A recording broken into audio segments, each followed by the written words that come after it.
Mi nombre es Alejandro Ramos, actualmente soy profesor del área de estrategia, soy el coordinador académico en la Escuela de Administración. Me he desempeñado como consultor de empresas en temas de planeación y en temas de outsourcing. Por medio de esta entrevista les quiero ilustrar a modo de compilación los efectos, las consecuencias del outsourcing visto desde la estrategia.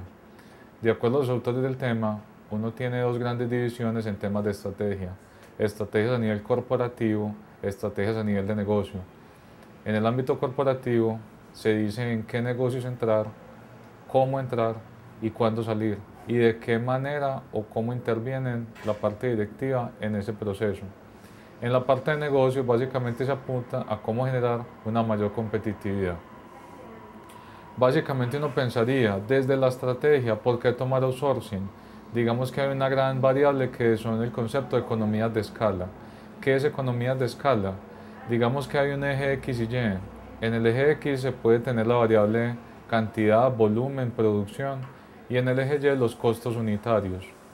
Se supone, en principio, que a medida que se hace más volumen de producción, los costos unitarios, digamos que se disgregan en una mayor cantidad de mercancía, de productos o servicios, por lo tanto baja.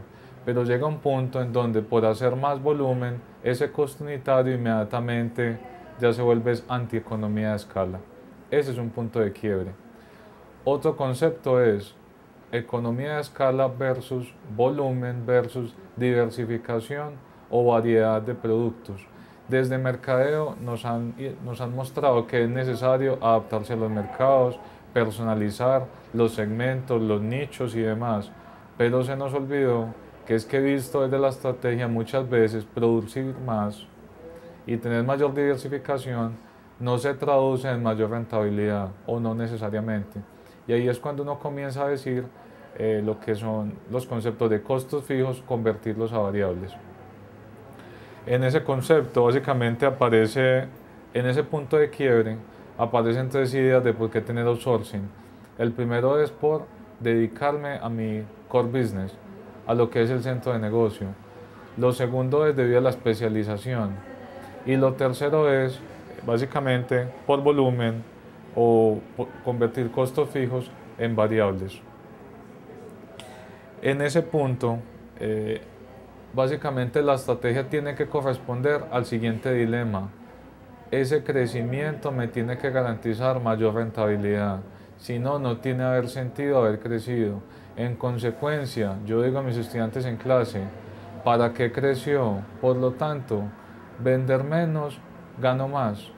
Y eso en nuestro medio, en nuestra cultura, sobre todo en Antioquia, decirle a un empresario que usted se tiene que devolver al nivel de producción de hace 2 o 3 años y usted genera más rentabilidad, no es tan fácil de entender.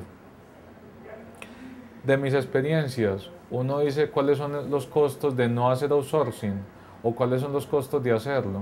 Para mí son más importantes los costos de hacerlo, no solo en lo económico ni en lo financiero, sino que el outsourcing plantea este gran reto.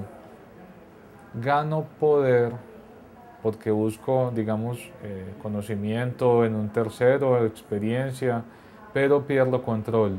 Y eso es un balance enorme. Muchas organizaciones, muchos gerentes no están dispuestos a hacer control. Y si usted no está dispuesto a delegar, a hacer control, es mejor que no se involucre en prácticas de outsourcing. Porque lo que en un principio lo ve como la salida magnífica, la más cercana, en el mediano plazo se puede convertir en un problema enorme.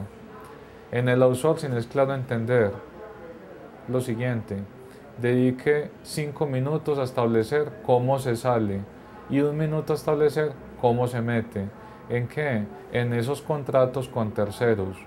No necesariamente todo vínculo con un tercero tiene una relación formal, contractual, por medio de contratos, pero sí es necesario establecer cuáles son los límites en caso de que yo decida romper ese vínculo. Y eso tiene en principio implicaciones legales y por ahí derecho implicaciones de mercado, de cumplimiento, de conocimiento, de información, de la estructura de costos, de muchas variables más. Hace unos 2 años, Inversura, holding empresarial del Grupo Empresarial Antioqueño, toca las puertas de la universidad para una consultoría. ¿Qué pasa en Inversura? O mejor, digamos, ¿qué pasaba antes de que naciera Inversura? Está Suramericana de Seguros, está el Fondo de Pensiones Protección, está la Administradora de Riesgos Suratep y están otras entidades como clínicas y la misma Suramericana de Seguros. Cada empresa de estas era independiente en unidades de negocios como tesorería, compras, contratación de personal, ciertos servicios, logística, mantenimiento. A partir de una idea a nivel corporativo, macro, vamos a integrar de cada una de estas empresas esas áreas específicas en una sola. Entonces lo que antes era interno, ahora se va a conformar un gran centro de atención, por decirlo así, a estas empresas. Es decir, si se tenían 4 áreas de tesorería, ahora es una sola área. 4 áreas de compras, ahora es una sola gran área de compras.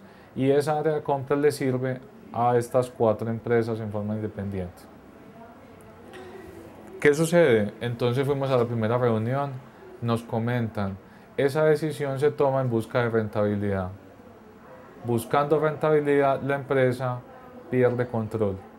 Y al perder control, necesariamente tiene que traducir eso a veces en falta de operación, se pierde agilidad. ¿Qué está sucediendo en Inversura ahora? No es una crítica, sino un comentario de lo que es el outsourcing. Estábamos en una mesa de reuniones, 4 profesores y unos 15 empleados. Entonces yo pregunto, ¿quiénes son empleados directos de Suramericana o de alguna de las empresas? Solamente 3. Y todos los demás, los otros 12 personas, eran contratistas de un tercero. Empezamos a conversar, uno se encontraba con este tipo de situaciones, personas haciendo las mismas labores, con la misma responsabilidad, en las mismas oficinas, casi que compartiendo cubículo, y las diferencias salariales eran muy grandes. Los horarios eran diferentes, las formas de trabajo trataban de que fueran iguales, pero al final eran diferentes. Y preguntábamos por qué. Pues hombre, casos como estos en la parte de sistemas. Tenemos un contrato con una multinacional, son contratos a 5 años, son estas condiciones y nuestros empleados tienen estas prebendas. Otra compañía con otros empleados, con otro contrato y tienen otros privilegios y están haciendo exactamente lo mismo. Esa parte de outsourcing genera que muchos problemas, muchos inconvenientes, malestar en la organización, fuga de personal de una empresa a la otra.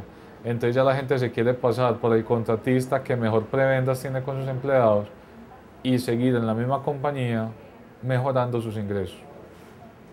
Igualmente, compartir información.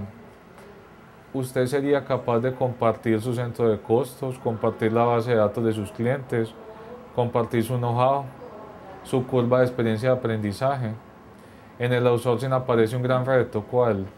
Se supone que mientras más años lleves en el negocio, más puedes minimizar los costos unitarios. Y se supone que mientras más volumen de productos o servicios hayas ofrecido, eso se traduce en menos costos unitarios. Pero esas dos variables mal manejadas también se comportan en la inversa. Básicamente esa fue la experiencia. El outsourcing no es una tabla de salvación. El outsourcing no se debe tomar desde las áreas funcionales. El outsourcing toca temas de planeación a nivel corporativo, a nivel de junta directiva. No es tan simple delegar, tiene implicaciones. Y bueno, muchas gracias por la atención.